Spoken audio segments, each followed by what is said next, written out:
Water അല്ലെങ്കിൽ ജലം. ഭക്ഷണത്തിനെ പോലെ തന്നെ പ്രധാനമാണ് ഒരു മനുഷ്യന് ജലവും.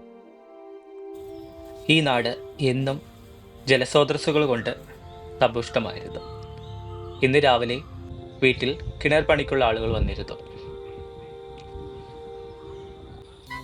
വൈകിട്ടായതോടെ ഞാൻ പുറത്തോട്ട് ഇറങ്ങി. കൊയ്ത്തു കഴിഞ്ഞതിന് ശേഷം നെൽപ്പാടങ്ങളിൽ എല്ലാവരും ക്രിക്കറ്റ് കളിക്കുകയായിരുന്നു. ഇതാണ് ഞാൻ ജനിച്ചു വളർന്ന നാട്.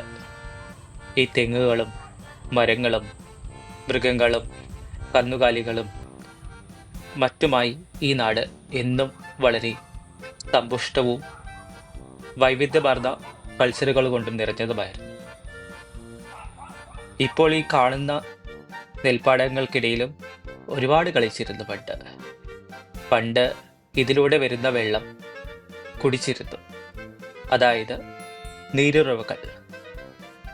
പക്ഷേ ഇന്ന് അതിനെക്കുറിച്ച് ആലോചിക്കുവാൻ കൂടി പറ്റുന്നില്ല. എങ്ങും മാലിന്യം കൊണ്ട് നിറഞ്ഞിരിക്കുന്നു. ഗ്രാമങ്ങളിൽ പോലും ആളുകൾ മാലിന്യം വലിച്ചെറിയാൻ തുടങ്ങി. ഈ കാണുന്ന പൊട്ടിപ്പൊളിഞ്ഞ കെട്ടിടമായിരുന്നു പണ്ട് മുത്തശ്ശിൻ്റെ കട. പണ്ട് സ്കൂൾ വിട്ട് മടങ്ങുന്ന നേരം ഒന്ന് നോക്കിയാൽ മതിയായിരുന്നു, അദ്ദേഹം വിളിച്ച് കഴിക്കുവാൻ മിഠായിയും മറ്റു സാധനങ്ങളും തരുമായിരുന്നു. ഈ കാണുന്ന ചുവന്ന ഗുൽമോഹൻ മരങ്ങളും നെൽപ്പാടങ്ങളും എല്ലാം കണ്ടുകൊണ്ട് ഞാൻ നടക്കുകയായിരുന്നു.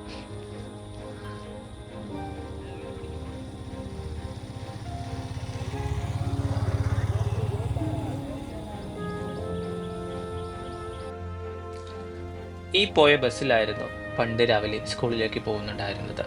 രാവിലെ 7 മണിക്ക് തന്നെ ബസ്സിൽ കയറി സ്കൂളിലേക്ക് പോകുമായിരുന്നു. ഈ കാണുന്ന ചെറിയ പെട്ടിക്കടയാണ് അച്ഛൻ്റെ ഇപ്പോഴത്തെ സമ്പാദ്യ മാർഗങ്ങളിലൊന്ന്. ഈ കാണുന്ന കുളത്തിലായിരുന്നു പണ്ട് ഒരുപാട് മുങ്ങാങ്കുഴിയിട്ടും നീന്തിയും കളിച്ചിരുന്നത്. ഈ കുളവും അതിൻ്റെ ചുറ്റുപാടും എന്നും ഒരുപാട് നല്ല ഓർമ്മകൾ സമ്മാനിക്കുന്നു. ഈ പടവുകൾ കയറി മുകളിലോട്ട് കയറുമ്പോഴാണ് എല്ലാവരും ക്രിക്കറ്റ് കളിക്കുന്ന നെൽപ്പാടം. ഈ കാണുന്ന സ്ഥലത്താണ് എന്നും ഒരു കൂട്ടം മനുഷ്യർ അവരുടെ സായാഹ്നങ്ങൾ പങ്കിടുന്നത്. പലതരം വിശേഷങ്ങളും തർക്കങ്ങളും പരിഹാരങ്ങളും മറ്റുമായി അവർ ഒരു സായാഹ്നം മൊത്തം അവിടെ ചിലവിടുന്നു. വീട്ടിലെ പട്ടികൾ. ഇതാണ് മലമ്പുഴ ജലസേചന പദ്ധതിയുടെ കിണർ. അങ്ങനെ വൈകുന്നേരമായി കിണറിനകത്ത് പണി നടക്കുന്നതുകൊണ്ട് തന്നെ അധികം വരുന്ന ജലം പുറത്തേക്ക് പമ്പ് ചെയ്ത് കളയേണ്ടതുണ്ട്. ഇന്ന് നാട്ടിലേക്ക് തിരിച്ചു പോവുകയാണ്, ബാംഗ്ലൂരിലോട്ട്. ജനിച്ചു വളർന്ന നാട്ടിൽ നിന്ന് ഞാൻ ഇന്ന് ജീവിക്കുന്ന നാട്ടിലേക്ക്.